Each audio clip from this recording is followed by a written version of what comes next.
Custo de vida, emprego e desemprego, cesta básica, tarifas públicas, salário mínimo. Agora, na Brasil Atual, a análise do DIEESE. E nós vamos conversar agora com o diretor adjunto do DIEESE, José Silvestre. Bom dia, Silvestre. Notícias que usou. Cesta básica. Bom dia, Silvestre. Bom dia, Glauco.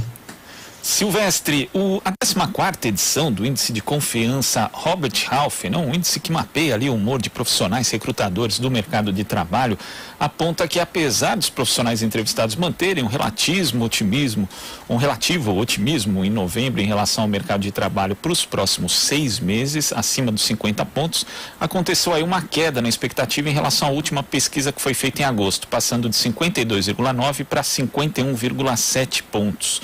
O levantamento também aponta que, com relação ao momento atual, a média geral demonstra um aumento da confiança, 25,2 em maio para 32,5 em novembro. Como é que você analisa esses dados, Silvestre? Olha, eu acho que isso está relacionado à expectativa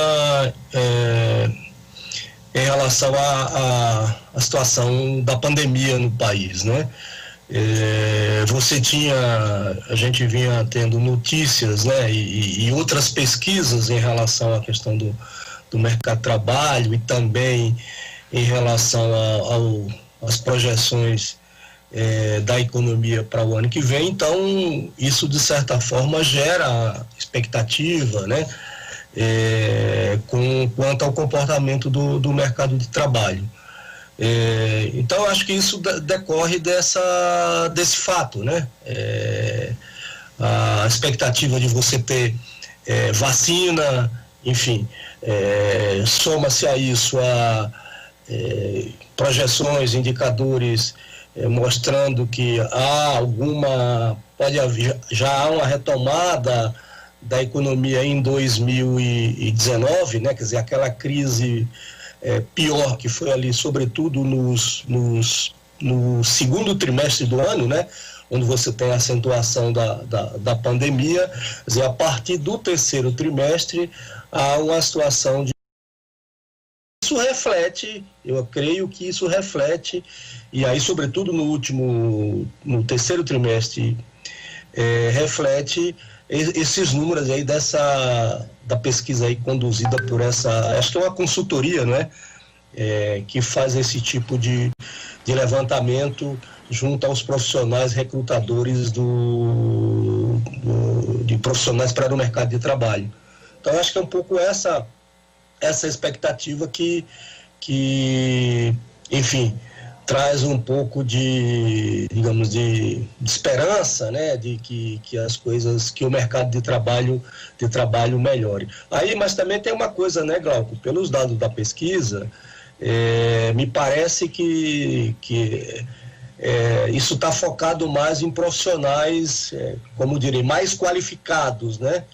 Pelo menos foi um pouco do que eu li aí dos resultados, né? Que me parece que também, quer dizer, é um sentimento, uma percepção diferente da média das pessoas que estão no mercado de trabalho ou que estão desempregados e que têm expectativa em relação a se reinserir ou a se inserir no mercado de trabalho. Então, eu acho que isso também tem que ser ponderado, creio eu.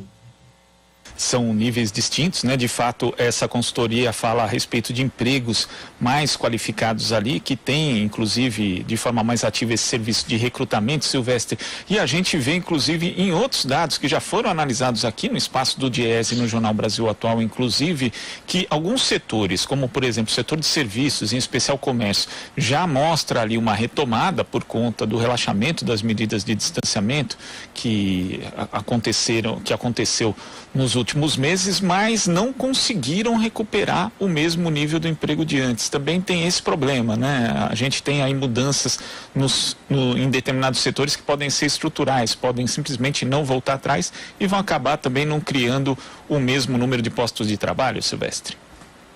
Sim, se você pegar os dados do emprego, ou seja, especificamente da PNAD, né?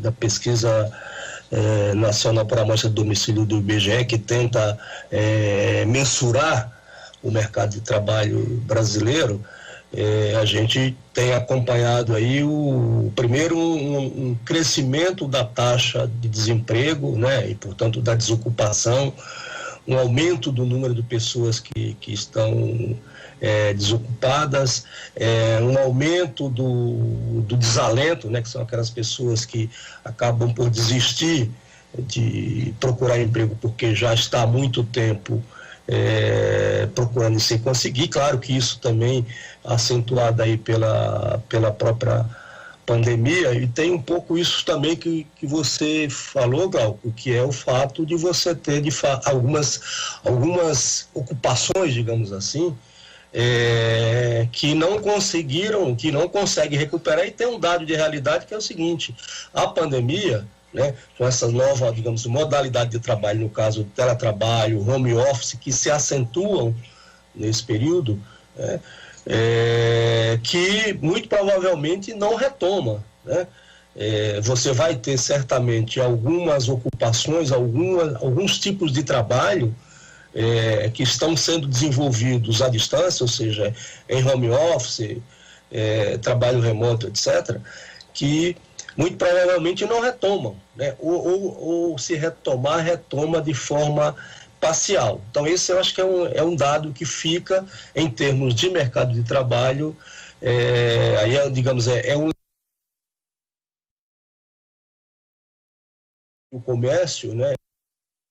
O setor, por exemplo, o comércio, o chamado comércio eletrônico, aquelas transações pela internet, isso certamente já gerou e vai continuar gerando desemprego, né, nas lojas, ou seja, o emprego físico, né, porque você tem uma tendência, já vinha acontecendo isso se intensifica nesse último, aí com a pandemia, e muito provavelmente esses postos de trabalho não voltam, né, não vão ser, ou seja, deixam de ser postos de trabalho físicos nas lojas, enfim, nos estabelecimentos comerciais e assim por diante.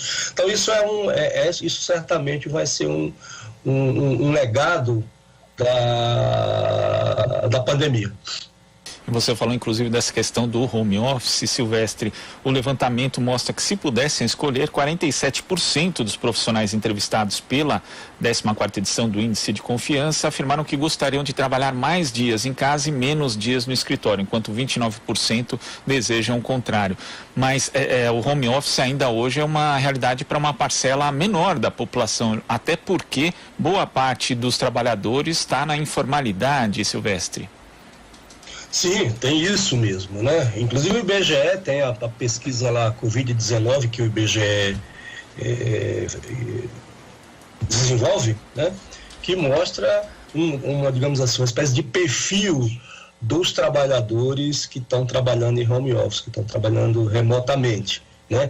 E é isso que você lembrou, quer dizer, você tem, e lá que eu me lembro um pouco do último dado da pesquisa, que traça esse perfil dessas pessoas. Primeiro que a estimativa é a época, né? Não é eu acho que eu não me lembro exatamente qual é o trimestre, mas não é o último dado.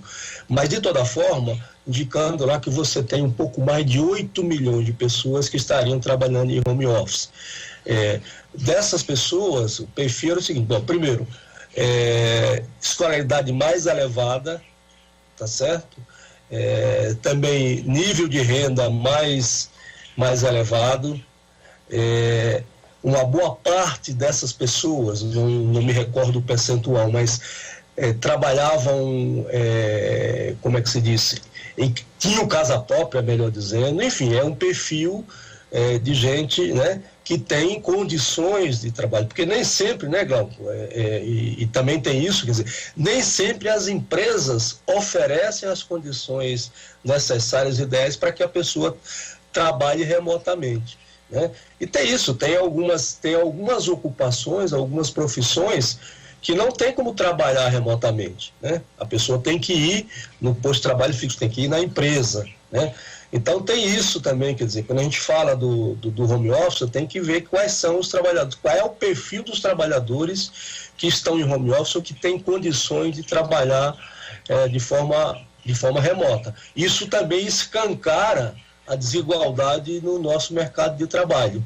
Né? Eu me lembro que a pesquisa do IBGE revela isso de forma muito clara, digamos assim. Então, tem a ver com o perfil, tem a ver com a condição, quer dizer, além do fato de ter trabalhos, ter ocupações que não dá para ser exercidas remotamente, tem essas condições, né,